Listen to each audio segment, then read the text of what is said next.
In the morning when I rise, give me Jesus.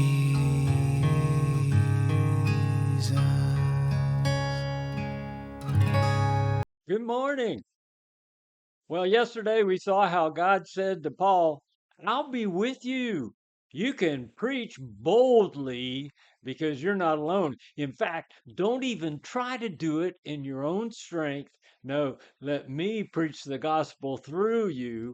It's the same for us. Don't even try to convince somebody with logic the goodness of God. It's an internal thing. It's a spiritual thing. It is a love thing. You can't love with your brain. You love with your heart. Let Holy Spirit, who has filled your heart with the love of God, let Him move that love through you that it would spill out on others. Share the gospel boldly as the love of God motivates you in a way that you can't help it. You got to talk about the goodness of God. Well, that was it for Paul. And now I'm in Acts chapter 18. I'm going to read verses 12 through 23. And here's what they say. But while Gallio was proconsul of Achaia, the Jews with one accord rose up against Paul, and they brought him before the judgment seat. So here we have religious leaders dragging Paul before secular rulers. Well, the secular ruler said, it's not my responsibility. He hasn't broken any of our society laws. So if he's broken some of your laws, then you need to deal with it. It's kind of the way it was with Pilate and Jesus. Pilate tried to tell the Jewish leaders, you're the ones with problem with him. I don't have a problem with him. You guys take care of it. But the people, you remember, said, crucify Jesus. And so Pilate went ahead and had him crucified because he wanted to satisfy the crowd. Well, we have a similar thing here where this is not a society problem. If that's a religious problem, you guys take care of it. So he drove them away. Well, what they did is they grabbed the leader of the synagogue and they beat him up in front of this government official.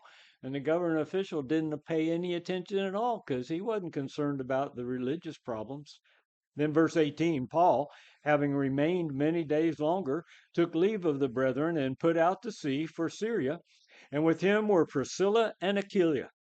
In Panchaea, he had his hair cut because he was keeping a vow. Now, I have no idea what that was about. They came to Ephesus, and he left Priscilla and Aquila there. Now, he himself entered the synagogue and reasoned with the Jews. And when they asked him to stay a little bit longer, he did not consent. But taking leave to them, he said, I will return if it's God's will for me to do so. And then he set sail from Ephesus.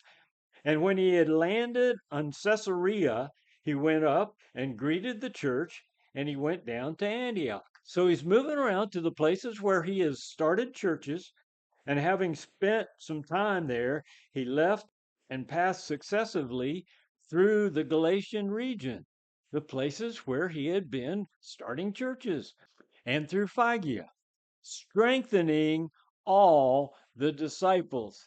Now that's what I want you to see today.